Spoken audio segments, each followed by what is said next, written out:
না কোরআন ওই সময় খোলা হয় যখন কেউ মারা যায়, যখন কেউ বাড়ি থেকে চিরবিদায় হয়ে যায়, ওই মৃত্যু ব্যক্তির জন্য আল্লাহর কালামকে তিলাওয়াত করা হয়, ওই সময় কোরআনে কারীমকে খোলা হয়। তাছাড়া আল্লাহর কালাম বছর বছর পার হইয়া যায়, আল্লাহর কালামকে কখনো খোলা হয় না। কেমন করে রহমত পাবো, কেমন করে বারাকাত পাবো, কেমন করে আমার আপনার বাড়ির মাধ্যম থেকে বালা মুসিবত দূর হবে, কেমন করে পেরেশানি দূর হবে। আল্লাহর নবী সাল্লাল্লাহু আলাইহি সাল্লাতু ওয়াস সালাম বলে গেল, কোরআন এমন একটা কিতাব যে কিতাবকে যদি তোমরা মুহাব্বতের নজরে তাকাইতে পারো তাও সওয়াব। এই কোরআনকে যদি তোমরা তিলাওয়াত করতে পারো অর্থ না বুঝে তাও সওয়াব। এই কোরআনকে যদি সিনার মাধ্যমে লাগাইতে পারো তাও সওয়াব। কোরআনকে তোমরা ভালো করে পড়তেও জানো না, এমনি খুলে খুলে খুলে খুলে আল্লাহকে অন্তর থেকে বলতে পারো, আল্লাহ কত সুন্দর আপনার কালাম, কিন্তু আমি পড়তে জানি না। যদি মুহাব্বতের নজরে তাকাও তথাপি আল্লাহ তাআলা সওয়াব লিখে দিবে। নবী আমার বলে গেল, ও আমার উম্মতের দল, ও সাহাবীরা রে শোনো, আমি যখন দুনিয়া থেকে বিদায় হয়ে যাব একটা দল তোমাদের নিকটে আসবে, আমি নবী হইয়া বলে গেলাম তাদের সঙ্গে যেন ভালো আচরণ করা হয়, তাদের সঙ্গে যেন ভালো ব্যবহার করা হয়। সাহাবা কেরাম বুঝতে পারল না, মান ইয়া রাসূলুল্লাহ, তারা কারা যাদের সঙ্গে ভালো আচরণ করব? নবী পাক সাল্লাল্লাহু আলাইহি সাল্লাতু ওয়াস সালাম বলল যে যারা মায়ের মোহাব্বতকে ত্যাগ করবে, বাবার মোহাব্বতকে ত্যাগ করবে, ভাই বোনের মোহাব্বতকে ত্যাগ করে কোরআন ও হাদিস শিখার জন্য আসবে, তারাই হইতেছে মাদ্রাসার ছাত্র ছাত্রী, অর্থাৎ আমার মেহমান। আমি নবী হইয়া বলে গেলাম উনাদের সঙ্গে যেন ভালো আচরণ করা হয়। ও বাবা বন্ধুরা মনোযোগের শুনুন, নবী পাক সাল্লাল্লাহু আলাইহি সাল্লাতু ওয়াস সালাম বলে গেল যে ওই আমার মেহমানদের সঙ্গে ভালো আচরণ করবা, কোরআন ওয়ালাদেরকে মুহাব্বতের নজরে তাকাবা, মাদ্রাসাকে মুহাব্বতের নজরে তাকাবা। দুনিয়ার মাধ্যমে দেখা যায় এই কোরআনের জন্য আল্লাহ তাআলা অনেক মানুষকে মর্যাদাশীল বানাইয়া দিয়েছে, আর এই কোরআন অনেক মানুষকে আবার ধ্বংসের পথেও আবার তুলে দিয়েছে। কেমন করে আল্লাহ তাআলা জানাইয়া দিয়েছে, শোনো আমি তোমাদের নিকটে আমার হাবিবকে পাঠিয়ে দিয়েছি। নবী পাক সাল্লাল্লাহু আলাইহি সাল্লাতু ওয়াস সালাম জানিয়ে গেল, শোনো এই যে দুনিয়া, এই দুনিয়ার মাধ্যমে যে আল্লাহ তাআলা কোরআনকে অবতীর্ণ করেছে, এই কোরআনের পিছনে যারা সময় দিতে পারবা, কোরআনকে মুহাব্বতের নজরে তাকাইতে পারবা, কোরআনকে নিজের জীবনে ভাই যাইতে দেন ওনাকে, আপনারা বসেন, আপনারা বসেন।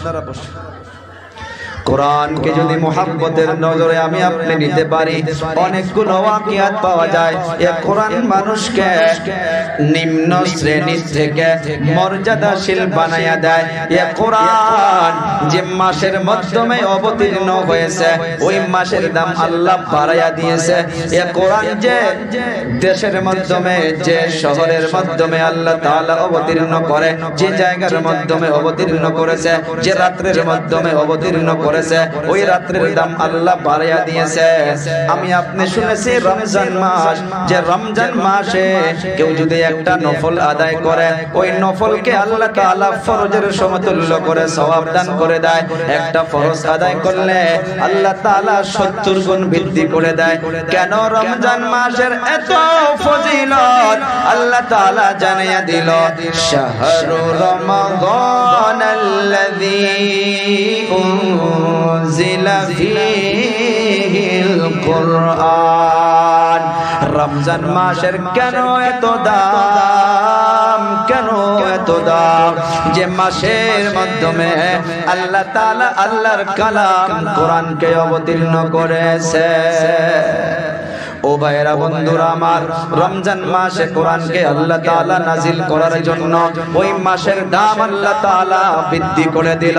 আমি আপনাদেরকে বলতে চাই রে বাবারা বন্ধুরা, এই কোরআন তিলাওয়াতের জন্য যদি রহমত আসতে পারে, বরকত আসতে পারে, মাদ্রাসাগুলোর মাধ্যমে নজর করে দেখতে পারেন, ঠান্ডা নাই, গরম নাই, দিন রাত 24 ঘন্টা বাচ্চাগুলো গুনগুন গুনগুন করে সব সময় আল্লাহর কালাম তিলাওয়াত করতে থাকে, তরজমা শিখতে থাকে, কোরআন ও হাদিসের মাশগালায় নিয়ে ব্যস্ত হয়ে থাকে।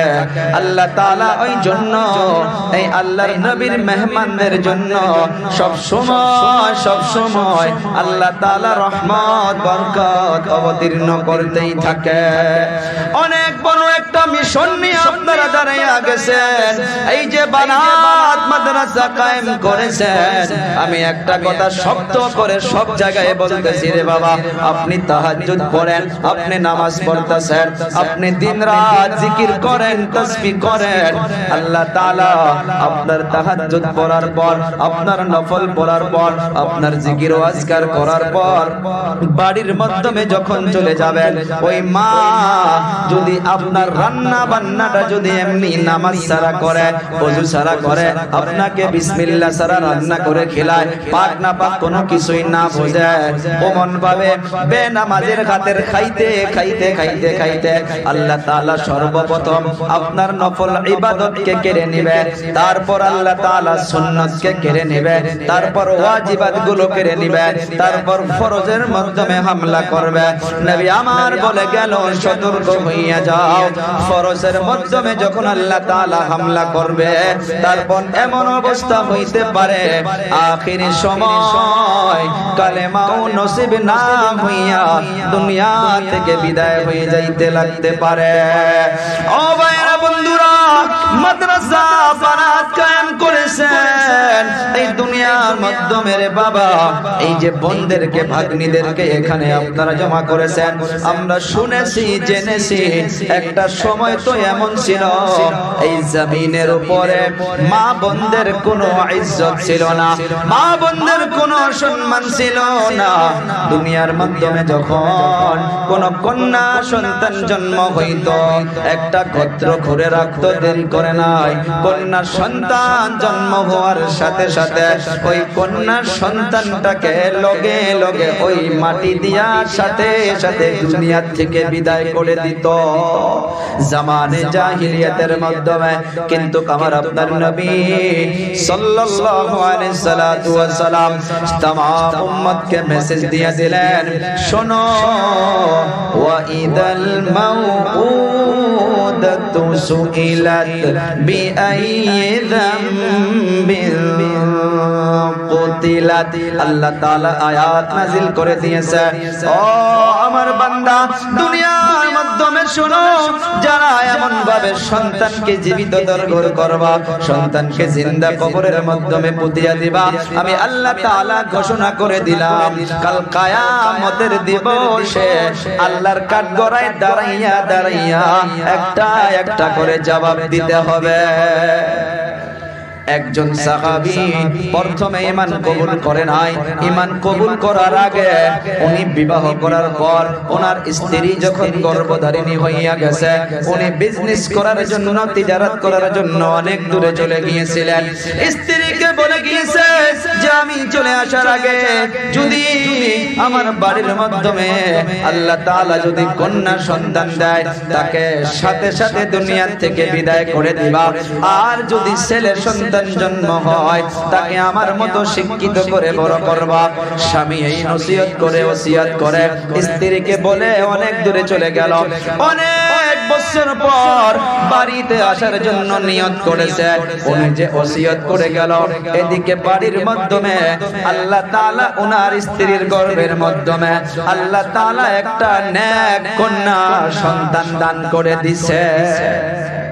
দুনিয়ার মাধ্যমে কোনো মা চায় না, কোনো মা পারবে না যে নিজের সন্তানকে জীবিত কবর দিবে, নিজের সন্তানকে মেরে ফেলতে পারে। মাদের নজরে কানা হইতে পারে, ল্যাংড়া হইতে পারে, অন্ধ হইতে পারে, যেমন কেন হোক না, মায়ের নজরে সব সন্তানগুলো নয়নের মণি।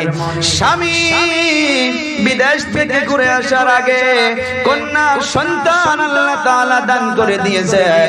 মা এই কন্যা সন্তানটার নাম রেখেছে জামিলা, অর্থাৎ সুন্দর সুন্দর সুন্দর। এই কন্যা সন্তানকে সুন্দর করে লালিত পালিত করতেছে। অনেক বছর পর বাবা বাড়িতে ফিরে আসতে মা মনে করেছিল ওনার বাবা যখন বাড়িতে চলে আসবে, আসার পর আমি তাড়াতাড়ি অন্য বাড়িতে আমার মেয়েকে পাঠাইয়া দিব, রেখে আসব। কিন্তু ফোনের তো জামানা ছিল না, এমন তো সময় পায় নাই। এমন অবস্থায় স্বামী বিদেশ থেকে বাড়ির মাধ্যমে এসে প্রবেশ করছে। বাড়ির মাধ্যমে আসার পর দেখে নিজের মেয়েটা বাড়ির চারদিকে খেলাধুলা করতেছে। বাবা যখন বাড়িতে চলে আসলো, স্ত্রীকে জিজ্ঞাসা করলো, কে গো ওইটাকে? বলে অন্যের বাড়ি থেকে খেলাইতে আসছে। অল্প পরে বাড়িতে বসতে দিল, বসলো। তারপরে আবার প্রশ্ন করে, ও স্ত্রী গো, এত সুন্দর কার এই মেয়েটা হইতে পারে? চাঁদের মতো খুবসুরত কার কন্যা হইতে পারে? স্ত্রী মনে করলো যে আমার স্বামীর মনটা বোধহয় এখন ভালো হইয়া গেছে, বোধহয় আর কোনো কিছুই বলবে না। স্ত্রী তখন স্বামীকে বলে ফেললো যে এই চাঁদের মতো সৌন্দর্যওয়ালা মেয়েটা এইটা কারণ নয়, এইটা একমাত্র আপনারই মেয়ে। স্ত্রী মনে করেছিল যে এখন বললে আর কোনো কিছুই করবে না, মনটা বোধহয় চেঞ্জ হয়ে গেছে। স্বামী এতটুকু শোনার সাথে সাথে চোখগুলা গরম হইয়া গেল, বড় বড় করে নিল, চোখগুলো লাল করে নিল। অল্প পরে ওই মেয়েটাকে সাজন কাজন করে দিতে বলল। কিতাবের পৃষ্ঠায় পাওয়া যায় একটা খন্তি বা কোদাল কাপড়ের নিচে লুকাইয়া নিয়া ওই নিজের মেয়েকে হাত ধরে ধরে নিয়া জঙ্গলের দিকে রওনা হইয়া গেল। চলতে আছে চলতে আছে, অনেক দূর যখন চলে গেল, মেয়েটা বারবার বারবার আব্বুকে প্রশ্ন করে, আব্বু জান এই রোদ্রের মাধ্যমে কোথায় আমাকে নিয়ে যাচ্ছ? বলো চলো আর অল্প যাই, তারপর বলবো। অনেক দূর নিয়ে যাওয়ার পর মেয়েটাকে এক জায়গায় দাঁড় করাইয়া দিছে। দাঁড় করাইয়া দেওয়ার পর খন্তি বা কোদাল দিয়া একটা কুয়ার মতো করে খোঁড়া শুরু করছে, খনন করা শুরু করছে। গাড়ির মাধ্যমে মাটি লেগে যায়, মেয়েটা এসে এসে হাত দিয়া সাফাই করে দেয়। আর আব্বুকে বলে, আব্বু জান এই রোদের মাধ্যমে গরমের মাধ্যমে আপনি কেন এত কষ্ট করতেছেন? মেয়েটাকে বলে, তুমি দূরে সরো, দেখবা অল্প পরে এখানে কি বাড়ায়, কি দেখতে পারো। ছোট বাচ্চা শুধু কথা বলা শিখেছে, অত কিছুই বোঝে না। বাবা আবার ওই কুয়া বা গর্ত খনন করা শুরু করছে। অল্প পরে আবার মেয়েটা এসে গেল, ও আব্বু জান আপনার চেহারা থেকে ঘাম বাহির হইতেছে। একটা কথা মনে রাখবেন, যত মেয়ে মানুষের হয়, কন্যা সন্তান হয়, ছেলেদের থেকে মেয়েগুলো আদরের মোহাব্বতের বেশি হয়। আমার মেয়ে 6 বছর বয়স, 6 বছর বয়স। ওই মেয়েটা এখনো একদিনও বলি নাই।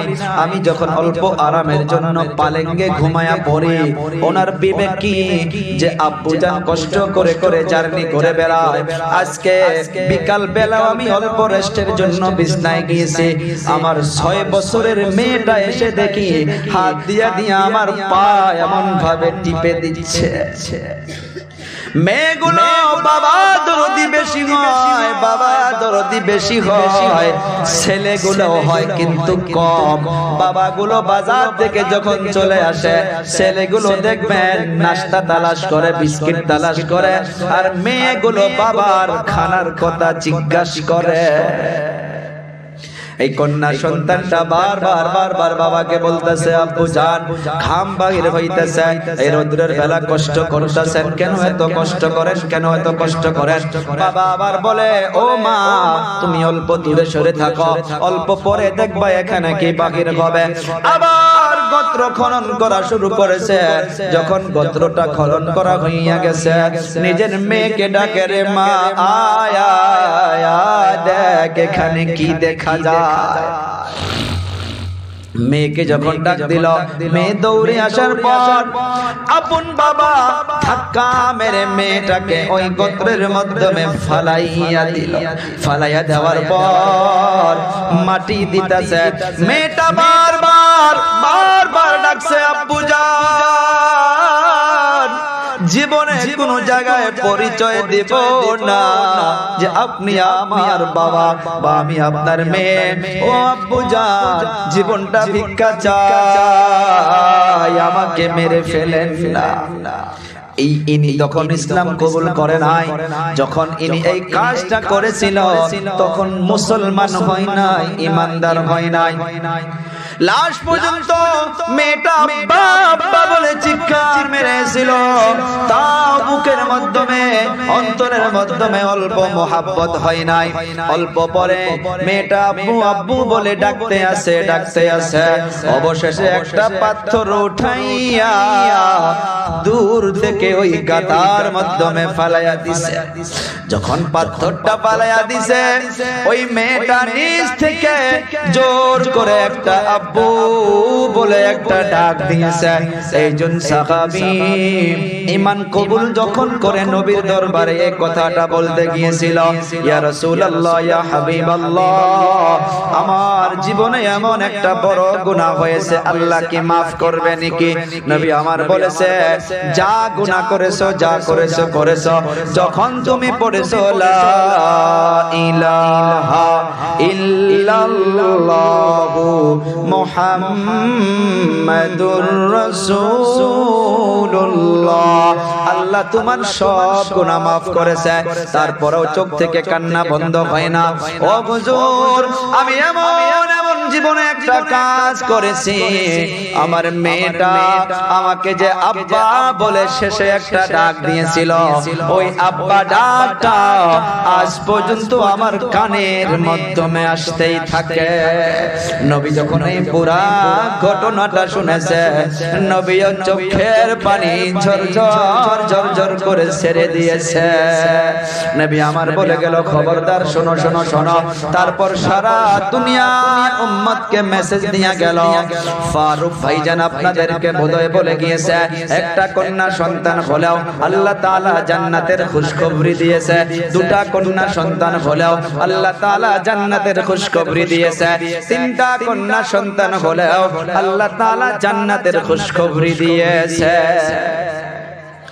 আমিও মা বোনদেরকে বলে যাই যে আমার আপনার নবী সাল্লাল্লাহু আলাইহি সাল্লাতু ওয়াস সালাম মা বোনদের এত মর্যাদা যদি দিতে পারে, জান্নাতি বলে যদি ঘোষণা করতে পারে, কিন্তু আজকের তারিখে মা বোনগুলো কেন বোঝে না? মা বোনগুলো কেন নিজের পায়ে নিজে কেন কুড়ালি মারে? ও মা, আমার আব্বু জানে না আপনাকে আল্লাহ মেয়ে দিয়েছে, মেয়ের ভিতরে যতক্ষণ পর্যন্ত দিন থাকবে না, মেয়ে হালাল হারাম কিছুই বুঝবে না। বাজারের মাধ্যমে আপন বাবা মেয়েকে বাজারে নিয়ে যাচ্ছে, বাজারে নিয়ে যাওয়ার পর আপন বাবা হইয়া মেয়েকে জিন্স প্যান্ট কিনে দিচ্ছে, আপন বড় ভাই মেয়েকে টপ টাইট ফিট ড্রেস কিনে দিচ্ছে। এমনি মনে করছেন যে দুনিয়া থেকে এমনি বিদায় হয়ে যাব? না রে বাবা না। আল্লাহর নবী সাল্লাল্লাহু আলাইহি সাল্লাতু ওয়াস সালাম বলে গেল, কুল্লুকুম রাঈন ওয়া কুল্লুকুম মাসউলুন আন রাইয়াতিহি। দুনিয়ার মাধ্যমে বাড়ির মাধ্যমে বড় ভাই হিসাবে আছেন, বাবা হিসাবে আছেন। আল্লাহ তাআলা আপনাকে আপনার ফ্যামিলির বিষয় আল্লাহ তাআলা প্রশ্ন করবে। আপনার দুটা বোন রয়েছে, আপনি বড় ভাই হিসাবে আছেন, আছেন এই দুজনের বিষয়ে আল্লাহ তাআলা আপনাকে প্রশ্ন করবে কত দেখভাল করেছো কত দিনদারি শিখায়েছো এগুলো জিনিস কবে হবে কোথায় থেকে হবে এগুলো জিনিস হবে এমন ভাবে দ্বীনি ইদারাত থেকে মাদ্রাসা থেকে হবে মাদ্রাসার মাধ্যমে পাক না পাক শেখানো হয় মাদ্রাসার মাধ্যমে ওযু গোসল শেখানো হয় একটা মেয়ে যদি বাড়ি থেকে এই মাদ্রাসা পড়ে পড়ে পড়ে পড়ে যদি দিন শিখতে পারে আপনার পুরা ফ্যামিলিকে কভার করতে পারবে পুরা ফ্যামিলির মাধ্যমে দিনকে সে শোনাইয়া দিতে পারবে পাক না পাক শিখতে পারবে সে অন্য কেউ শিখাইতে পারবে কিন্তু কথা হইতেছে একটা সময় এমন ছিল দুনিয়ার মাধ্যমে এমন এমন মা পার হইয়া গেছে যে মাদের পেটে সন্তান থাকা অবস্থায় সন্তান হাফিজে কোরআন হয়ে গেছে সন্তান 10 পারাও হাফিজ হয়েছে তারাও ছিল মা আমারও মা ও মা আপনারও মা ও মা দুনিয়ার মাধ্যমে যত বড় বড় আল্লাহর বলি সবগুলো ওই মায়ের পেট থেকে দুনিয়াতে আসছে আর দুনিয়ার মাধ্যমে যত বড় বড় ডাকু রয়েছে যত বড় বড় খারাপ লোক রয়েছে তারাও কিন্তু মায়ের পেট থেকে দুনিয়াতে আসছে মাদেরকে এমন হইতে হবে মাদেরকে দিনদার হইতে হবে মাদেরকে কোরআন পড়নেওয়ালা হইতে হবে ও বাবারা বন্ধুরা আজ এই বানাত মাদ্রাসার মাধ্যমে 150 থেকে বেশি ছাত্রী রয়েছে চিন্তা করেন একটা বাচ্চি যদি একটা ছাত্রী যদি আলিমা হয়ে যাইতে পারে ওই বাচ্চির জরিয়া করে আল্লাহ তাআলা কতগুলো দিনকে সরাইয়া দিবে দিনের কত আহকাম গুলোকে সরাইয়া দিবে দুনিয়ার মাধ্যমে সূরা রহমানের মাধ্যমে আল্লাহ তাআলা জানিয়ে দিল শোনো একটা কথা শুনে রাখো আল্লাহ তাআলা সুন্দর করে তিলাওয়াত করে জানাইয়া দিল আর রহমান আল্লামাল কুরআন খালাকাল ইনসান আল্লামাহুল বায়ান অর্থর দিকে লক্ষ্য করবেন আর রহমান দয়াময় আল্লাহ আল্লামাল কুরআন যিনি কোরআনের শিক্ষা দিলেন খালাকাল ইনসান তারপর মানুষকে সৃষ্টি করলেন আল্লাহর তরতিব তরজমার মাধ্যমে দেখলে উল্টা লাগে উল্টা দয়াময় আল্লাহ কোরআন শিখাইলেন তারপর মানুষ বানাইলেন দুনিয়ার মাধ্যমে আগে মানুষ আসতে হয় তারপর তো কোরআন শিখতে হয় আল্লাহ তাআলা কেন বলল যে আগে আমি কোরআন শিখাই তারপর আমি মানুষ বানাই মুফাসসিরিনে কেরাম লিখেছে দুনিয়ার মাধ্যমে যত মানুষ দেখতেছেন সে পুরুষ হইতে পারে বা নারী হইতে পারে যতক্ষণ পর্যন্ত তার ভিতরে কোরআনের শিক্ষা আসবে না কোরআনকে জানবে না কোরআনের আহকামকে জানবে না তার আগ মুহূর্ত পর্যন্ত সে পরিপূর্ণভাবে মানুষ হইতে পারে না কোরআনের শিক্ষা লাগবে কোরআনের ইলম লাগবে তারপর আল্লাহ তাআলা মানুষকে পরিপূর্ণভাবে মানুষ বানায় দেয় দুনিয়ার মাধ্যমে অনেক বড় বড় আল্লাহর ওলি গাউস কুতুব ওলি আল্লাহ পার হইয়া গেছে যাদের মেহনতে আল্লাহ তাআলা তাদের সন্তানদেরকে হাফিজ বানাইছে তাদের সন্তানদেরকে আলিম বানায়া দিয়েছে ও বাবা বন্ধুরা এই যে মাদ্রাসার ছাত্রীদের এখানে বাড়ি ঘর ছেড়ে জমা হইয়াছে দিন শিক্ষার জন্য জমা হয়েছে এদের পিছনে যদি নেক নিয়তে আপনারা মেহনত করতে পারেন নেক নিয়তে যদি নজর দিয়া তাকাইতে পারেন মাদ্রাসাকে আল্লাহর নবীর মহব্বতে যদি নজরে তাকাইতে পারেন আর ইরাদা করেন আল্লাহ আল্লাহ আপনার হাবিবের মেহমানদেরকে আমি এই নিয়তে এই মহব্বতে আমি এই জন্য তাকাইলাম এর জরিয়া করে যাতে আমার বাড়ির মাধ্যমে দিন আসে আমার মেয়ের ভিতরে দিন আসে আমার ছেলের ভিতরে দিন আসে আমার বাড়ির মাধ্যমে যেন সুখ শান্তি আসে মাদ্রাসার ছাত্রীদেরকে ছাত্রদেরকে মহব্বতের নজরে তাকাইয়া অন্তর থেকে আল্লাহর কাছে যদি দোয়া করা যায় আল্লাহ তাআলা এই বাচ্চাদেরকে মুহাব্বত করার জন্য আল্লাহ তাআলা নিজের দিলের নেক নিয়ত গুলাকে পুরা করবে।